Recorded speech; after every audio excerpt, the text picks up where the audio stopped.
आज हम आप लोगों को बर्नौली थ्योरम के बारे में बताएंगे कि बर्नौली थ्योरम क्या होता है। देखिए ये फिगर यहाँ जो ड्रॉ किए हैं, तो फिगर में देखिए बर्नौली थ्योरम क्या होता है, इससे पता चल जाएगा। जैसे हम एक दो पाइप को लेते हैं, एक पाइप मोटा है और एक पाइप पतला है जो उसी से जुड़ा हुआ है, और जब पानी फ्लो होता है तो यहाँ पे आने के बाद ये v1 वेलासिटी, ये v2 वेलासिटी है, तो जो v1 वेलासिटी है वो v2 से अधिक होगी, क्योंकि जो वॉल्यूम है वो तो सेम रहता है, प्रेशर बढ़ता है तो इसका वेलासिटी भी बढ़ेगा। यहाँ देखेंगे ये P1 है, यहाँ पे जो फर्स्ट आपका क्रॉस सेक्शन एरिया, ये क्रॉस सेक्शन एरिया है और वेलासिटी है, ये एरिया है, प्रेशर P2, V2 और A2। देखिए बर्नौली थ्योरम क्या कहता है इसे समझेंगे इस वीडियो में। बर्नौली थ्योरम मतलब क्या चीज़ को रिप्रेजेंट करता है।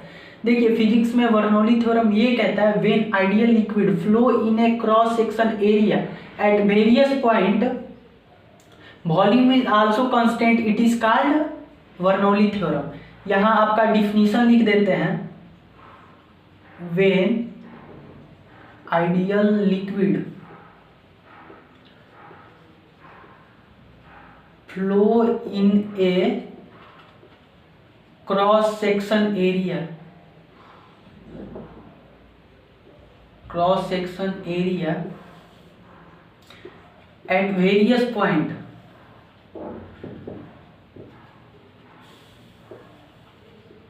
at various point volume is also constant,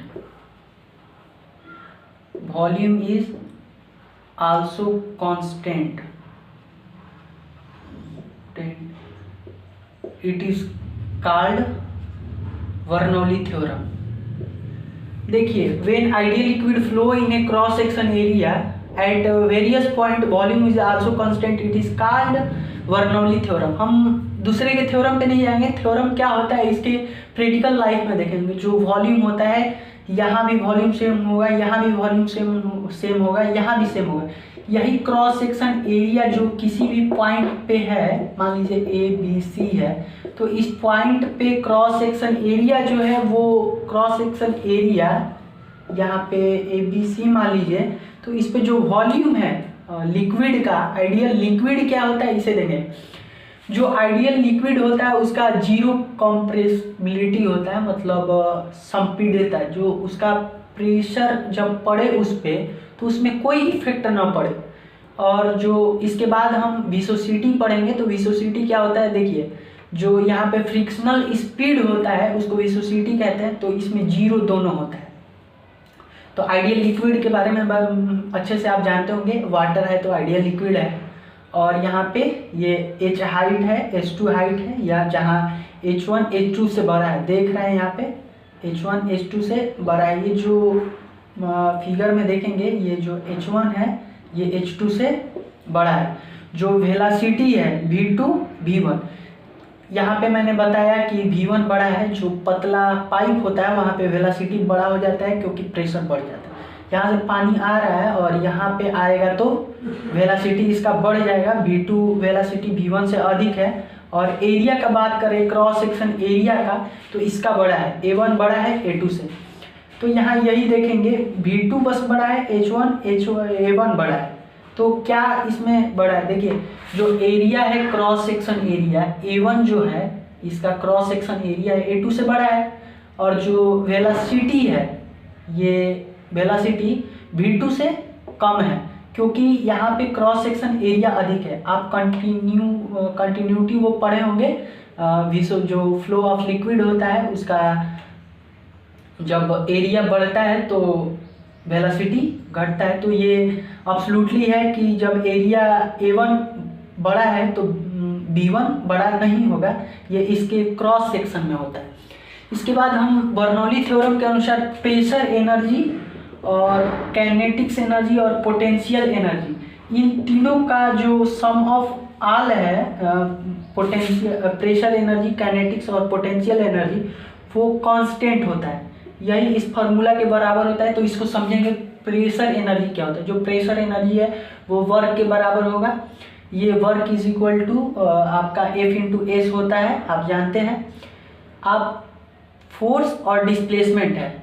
force को आप यहाँ पे पहले pressure is equal to F by A आपने पढ़ा होगा, तो pressure is equal to F by A होता है, तो F by F is equal to आप क्या लिख देंगे, पी इंटू ए, जो पी इंटू ये यहाँ पे है। यहाँ पे डिस्प्लेसमेंट है तो आप डिस्प्लेसमेंट का भी वीटी लिख सकते हैं, velocity into time, T time 1 second है, W is equal to P A भी है, और W is equal to rho M by, जो यहाँ पे डेंसिटी का फॉर्मूला लगा के निकालेंगे। ये जो है ए बी, एरिया और वेलोसिटी, एरिया और वेलोसिटी जो है आपका क्या रिप्रेजेंट करता है, volume. Volume is equal to क्या होता है, मास बाय डेंसिटी। तो यहाँ पे ये फॉर्मूला निकल के आ गया, W is equal to pressure और मास बाय क्या होता है ये, डेंसिटी। तो यही W का जब हम W माइनस W2 करेंगे, W1 माइनस W2, तो ये फॉर्मूला निकल के यहाँ आ जाएगा फर्स्ट m बाई रो। ये मैंने बताया आपको, यहाँ अच्छे से समझिएगा, ये क्यों आ रहा है, ये क्यों आ रहा है, ये क्यों आ रहा है। ये वॉल्यूम के बराबर हो जाता है एरिया और वेलोसिटी, यहाँ पे इस फार्मूला से आ रहा है, प्रेशर के फार्मूला से। ये जो डिस्प्लेसमेंट है वो वेलोसिटी टाइम के बराबर होता है।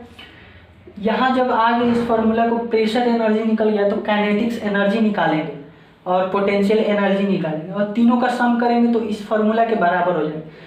देखिए इन तीनों में P1 माइनस P2 हो रहा है, H1 माइनस H2 हो रहा है, लेकिन यहाँ पे आपका V2 माइनस V1 हो रहा है। तो जो अधिक है, अधिक में से कम को घटाया जा रहा है। देखिए अधिक में से कम को, प्रेशर कहाँ अधिक होगा ये देखेंगे, प्रेशर आपका कहाँ अधिक होगा, प्रेशर जहाँ अधिक होगा वहीं पे आपका काइनेटिक्स एनर्जी में देखिए V2 अधिक है। यहाँ जहाँ भी जो अधिक है वहाँ पे आपका प्रेशर, देखिए वेलोसिटी यहाँ अधिक है तो V2 माइनस V1 हो गया, H1 माइनस H2, यहाँ हाइट अधिक है, मैक्सिमम है, तो यहाँ H1 माइनस H2 हो गया।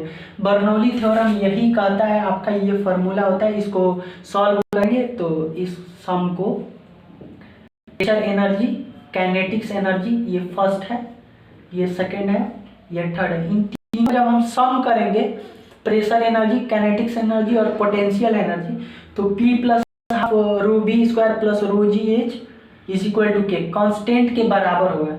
तो कॉन्सेप्ट को बस समझना, when ideal liquid flow in a cross section area at various point volume is also constant, it is called Bernoulli theorem. Bernoulli theorem क्या होता है आप समझ गए होंगे, किसी भी क्रॉस सेक्शन एरिया जो है, क्रॉस सेक्शन एरिया में किसी भी पॉइंट पे जो है उसका वॉल्यूम सेम रहेगा। यही जो आप मैकेनिक्स पढ़ते हैं, मैकेनिक्स का फ्लूइड मैकेनिक्स है, तो फ्लूइड मैकेनिक्स क्या होता है, मैकेनिक्स मैंने बताया था पिछले वीडियो में। फ्लूइड क्या होता है, लिक्विड का जो पार्ट पढ़ते हैं उसे फ्लूइड कहते हैं। तो बर्नौली थ्योरम के बारे में आपको अच्छा से बता दिया है, आप अच्छे से समझ गए होंगे। इसका स्क्रीनशॉट ले लें ताकि आसान रहेगा पढ़ने में।